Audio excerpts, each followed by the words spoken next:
So I was thinking about Vladimir Putin and what he has in common with Joe Biden. And there's a very important thing that I'm going to tell you now, because I think the Biden administration is taking some techniques that old Vlad uses in Russia. Now, let me explain this, all right?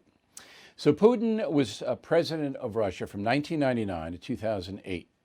And then he was really running the country, but somebody else was president. Now he's back, 2012. So all in all, Putin has been running Russia for more than 20 years. And he does what he wants to do. The worst thing that Putin has done is to oppress people who oppose him. Now, I'm not going to accuse Putin of anything. I did when I interviewed President Trump. You'll remember more than 4 years ago, his first interview after being inaugurated, Donald Trump sat down with me and I said, well, what are you going to do about Putin? He's a killer. And of course, that became part of journalistic lore. Well, I'm going to back that up now. So in 2015, a man named Boris Nemtsov was assassinated. All right, he was a Russian physicist and an outspoken critic of Vlad. Then Stanislav Markelov was shot to death in 2009. Anna Politkovskaya assassinated 2006. Alexandra Litvinenko assassinated 2006, a month after Anna.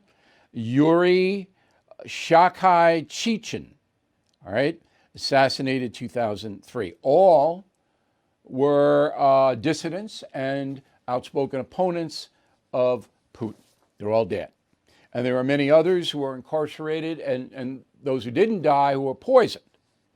And everybody accuses Putin. Now, the Russian press is never going to do anything about this. And obviously the Russian authorities are not going to investigate it because Putin controls the country, controls the press, and he controls the so-called justice system in Russia. So all you have is international pressure on Putin. And whenever he does an interview, he doesn't do many, they say, well, what about all these dead people? And Putin goes, no, I didn't have anything to do with it. No. Well, what about Russian interference in the 2020 presidential election? Nah, we didn't do it. What about the ransom hackers coming out of Russia?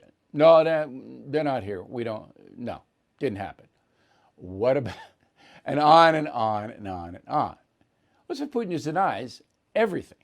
He doesn't entertain it, and then he turns it around and says, well, look at your country, you did this, that, and the other thing. That's what Putin does, okay? So no matter what you say to Putin, he's going to say, nah, it didn't happen, no matter what the evidence is or anything like that.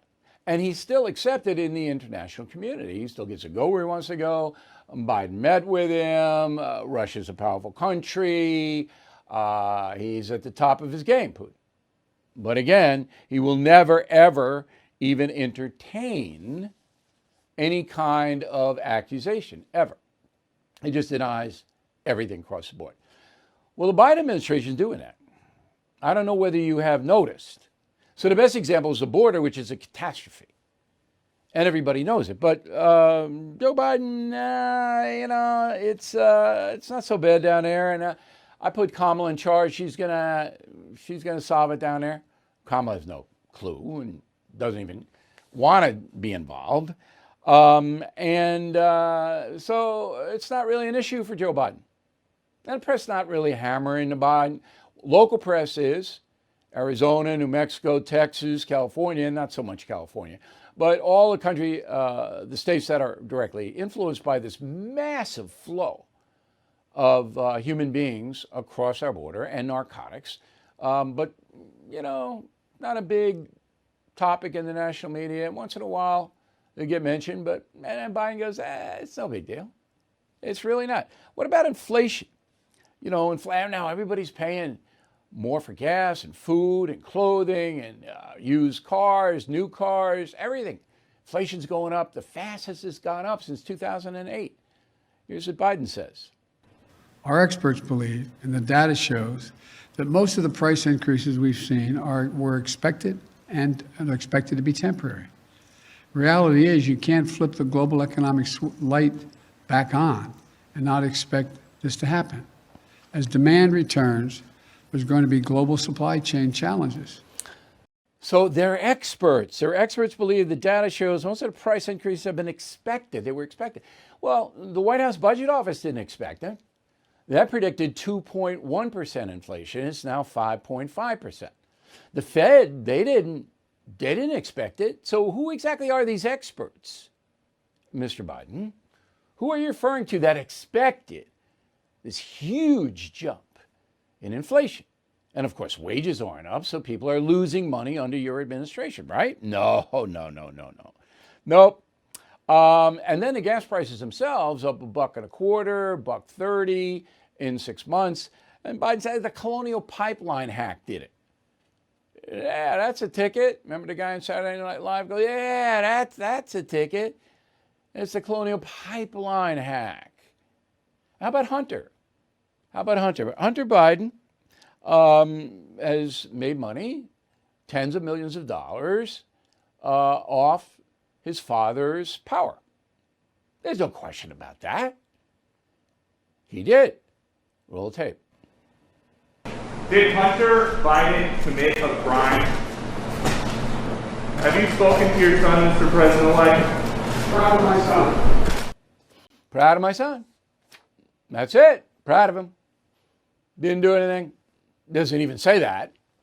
He's just proud of him. The good guy. Smart guy. Handsome guy. Proud of him. So do you see? You see? So this is what it's going to be. No matter what the problem is, and he gets away with it, just as Putin gets away with it, because the U.S. press has so much invested in Joe Biden, because they attacked Donald Trump so hard, and the election coverage was so tilted in Biden's favor. They can't just say, after 6 months, oh, we were wrong. They can't make Biden look bad. They can't spotlight what's really going on for the American people to understand. And that's what's happening. So isn't that fascinating? So Biden and Putin using the exact same techniques. Deny. And they're getting away with it. Fellow Americans, I am concerned about the U.S. dollar. Huge debt, as you know. Will it stay as the world's reserve currency? That's why now more than ever, I recommend you diversify with gold and silver. And the only company I recommend, and have for years, is American Hartford Gold. I trust them. I've personally done business with them. They sell physical gold and silver delivered right to your door or put inside your IRA. And they make it very easy. So call them right now. Make sure you tell them Bill O'Reilly sent you, and they will give you up to $2,500 of free silver on your first order. Since I have been recommending American Hartford Gold, gold shot up more than 40%. Silver, more than 60%. So don't wait. Call them now. 866-501-5201. 866-501-5201. Or text Bill to 65532. Again, that's 866-501-5201. Or text Bill to 65532. Bill O'Reilly here. Thank you for watching this video, and make sure you subscribe to the First TV YouTube page. Just hit the big red subscribe button below, and you'll get clips and highlights of my program, The No Spin News, every single day. We'll see you soon.